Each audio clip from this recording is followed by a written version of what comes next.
Friends, कैसे हैं आप लोग? आई होप बहुत अच्छे होंगे। और मैं एडवोकेट रेखा सिन्हा आप सबका वेलकम करती हूँ अपने यूट्यूब चैनल पे। और हम लोग जो पढ़ रहे हैं वो हम सीआरपीसी पढ़ रहे हैं, जिसका ऑलरेडी सेक्शन 9 तक हम लोग इसमें पढ़ चुके हैं।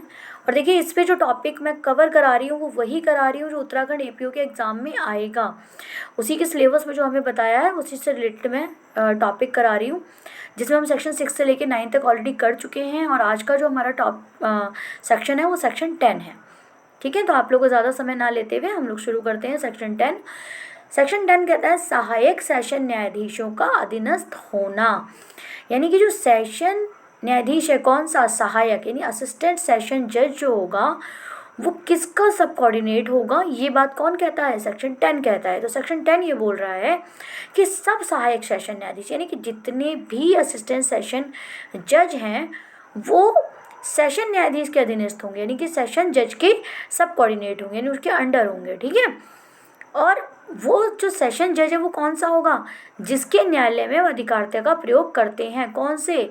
असिस्टेंट सेशन जज जिस कोर्ट के अंदर अपने राइट्स का यूज़ कर रहे हैं, अपनी पावर का यूज़ कर रहे हैं, तो उसी के कोर्ट का जो सेशन जज होगा उसके सब कोऑर्डिनेट होंगे ये असिस्टेंट सेशन जज। ठीक है, सब कोऑर्डिनेट को आम भाषा में कह सकते हैं जिसके अंडर, है ना। कहते हैं ना भाई, इससे ऊपर पावर इनकी है और ये तो उसके अंडर। जैसे मान लीजिए कोई असिस्टेंट जज है, उससे रिलेटेड कोई बात आती है तो कहते हैं भाई सेशन में चले जाते हैं, सेशन में देख लेते हैं ना, कई बार ऐसा भी होता है। ठीक है, तो उसके अंडर जो कर रहा होता है काम। ठीक है, अब आता है सब सेक्शन 10 का सब सेक्शन 2, है ना। सेक्शन 10 का सब सेक्शन 2 क्या कहता है कि सेशन न्यायाधीश ऐसे सहायक सेशन न्यायाधीशों का, यानी कि अब सेशन जज जो है और वो ये जो असिस्टेंट सेशन जजेज हैं, ठीक है, इनके कार्य में वितरण जो होगा, यानी कि इनके जो कार्यों का बंटवारा होगा, उसको जो बांटेगा कि भाई कौन सा असिस्टेंट सेशन जज किस थाने का काम देखेगा या कितने मैटर देखेगा एक दिन में ना।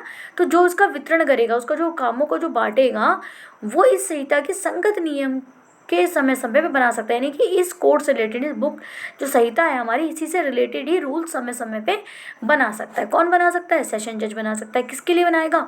असिस्टेंट सेशन जज के लिए, यानी कि सहायक सेशन न्यायाधीश के लिए। ठीक है, अब बात आती है सेक्शन 10 की सब सेक्शन 3 की।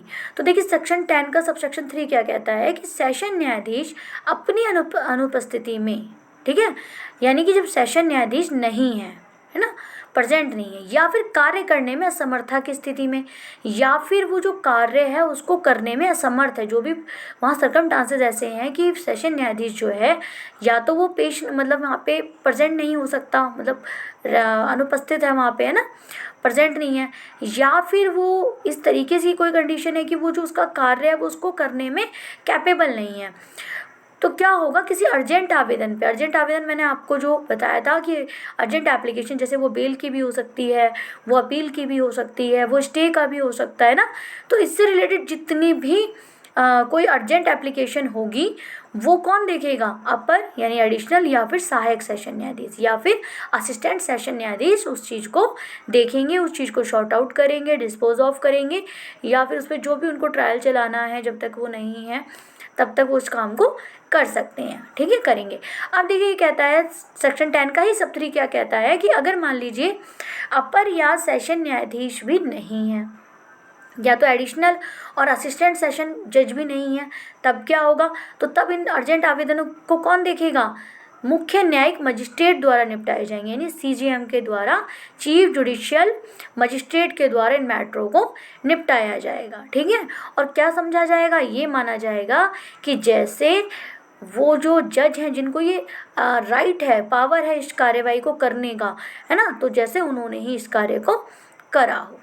ठीक है, ऐसे आवेदन करता और ये समझा जाएगा कि प्रत्येक न्यायाधीश या मजिस्ट्रेट ऐसे आवेदन पर कार्य करने की अधिकारिता रखता है, यानी कि उसका भी वो राइट है, जैसा कि सेशन जज का या अपर सेशन जज या फिर असिस्टेंट सेशन जज का अधिकार होता है, ऐसे ही इन लोगों का भी राइट माना जाएगा। किसका? सीजीएम का। कब माना जाएगा? जब अपर सेशन जज, एडिशनल सेशन जज या असिस्टेंट सेशन जज नहीं है ना। और असिस्टेंट सेशन जज और अपर सेशन जज कब काम करेंगे अर्जेंट आवेदनों पे? जब सेशन जज ना हो। ठीक है, तो आई होप आपको सेक्शन 10 क्लियर हो गया होगा। नेक्स्ट वीडियो मिलते हैं सेक्शन 11 के साथ। Thank you, good bye.